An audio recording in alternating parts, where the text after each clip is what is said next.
Viewers, आप देख रहे हैं निल्सा एजुकेशन और आज का टॉपिक है माइटोकॉन्ड्रिया।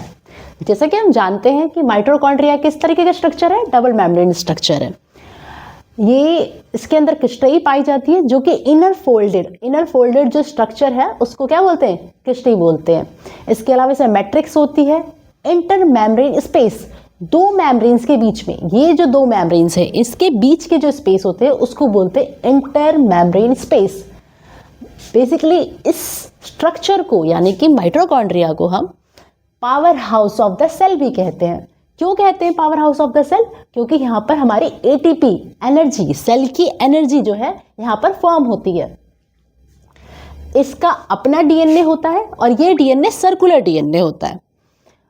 ये जो सेल ऑर्गेनेल्स है इसका मेन जो फंक्शन है वो, क्योंकि इसके अंदर अपना डीएनए होता है और ये वर्क कर सकता है सेल सिग्नल में ऑल्सो। ठीक है, तो सेल का जो पाथवे होता है, जो एटीपी आपका फॉर्म होता है, उसमें सबसे बड़ा जो रोल होता है वो आपके माइटोकॉन्ड्रिया का होता है। अगर हम यहाँ पर इसके स्ट्रक्चर की बात करें तो सिंपल, जैसे मैंने पहले बताया कि ये किस तरीके का स्ट्रक्चर है, डबल मेम्ब्रेन स्ट्रक्चर है। इसमें एक आउटर मेम्ब्रेन होती है जो कि इसके बाहर की आउटर की लेयर है, एक इसकी इनर मेम्ब्रेन होती है, टू मेम्ब्रेन होती है बेसिकली। इन दोनों मेम्ब्रेन्स के बीच का जो स्पेस है उसे बोलते हैं इंटर मेम्ब्रेन स्पेस।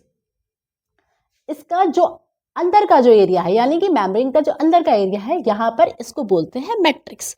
ये मैट्रिक्स आप इस तरह समझ सकते हैं कि कुछ लिक्विड टाइप मटेरियल इसके अंदर होता है या वाटर बेस्ड मटेरियल कह सकते हैं। बेसिकली ये सब काम क्या करते हैं, ये जो इनर फोल्ड है यानी ये जो क्रिस्टल है, इसका काम क्या है?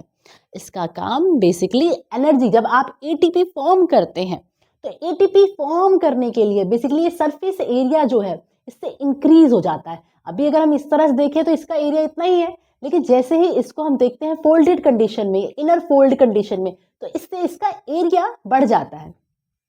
इसके पास अपने राइबोसोम्स होते हैं और ये एक इंडिविजुअल प्रोकैरियोटिक सेल की तरह बिहेव करता है। आप इसे प्रोकैरियोटिक बैक्टीरिया भी कह सकते हैं कि प्रोकैरियोटिक बैक्टीरिया की तरह ये बिहेव करता है।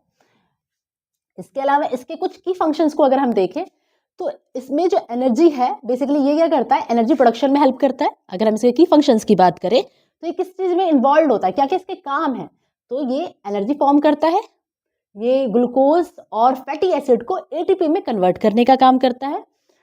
इसके अलावा ये सेल सिग्नलिंग में काम करता है, ये कॉम्प्लेक्स जो सेल पाथवे है उसमें ये वर्क करता है।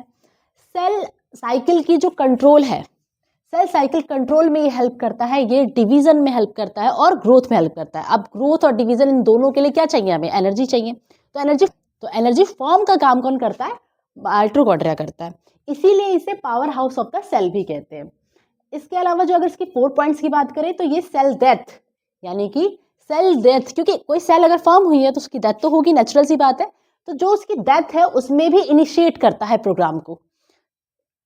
अगर हम इसकी इंपॉर्टेंस की बात करें, ये कहाँ कहाँ होना सबसे ज़्यादा ज़रूरी है, कि डिमांड, जिन भी टिश्यूज़ में एनर्जी की डिमांड सबसे ज़्यादा होगी वहाँ पर आपको माइटोकॉन्ड्रिया सबसे ज़्यादा क्वांटिटी में मिल रहा है, जैसे कि हार्ट, जैसे कि ब्रेन, जैसे कि मसल्स। इसके अलावा दूसरा फंक्शन देखें तो माइटोकॉन्ड्रिया जब डिसफंक्शन हो जाता है तो फिर क्या होता है, तो अगर माइटोकॉन्ड्रिया डिसफंक्शन हो जाता है तो उस समय हमें बहुत सारी डिफरेंट बीमारियां हो जाती हैं, जैसे कि अल्जाइमर एक बीमारी होती है जिसमें कि आपका दिमाग से आप चीज़ों को स्किप करने लग जाते हैं, मतलब आपकी मेमोरी जो है स्किप करने लग जाती है, चीज़ें भूलने लग जाते हैं, तो that is called Alzheimer.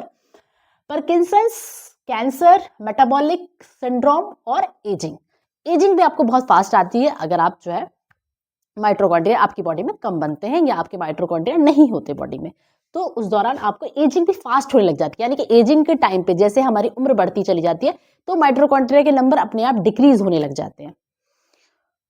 Hope ये वीडियो आपको समझ में आया हो, हेल्पफुल लगा हो। अगर आपको ये वीडियो पसंद आया तो इसे लाइक करिए, अपने दोस्तों के साथ शेयर कीजिए। मैं मिलती हूँ आपको अगले वीडियो में। Thank you.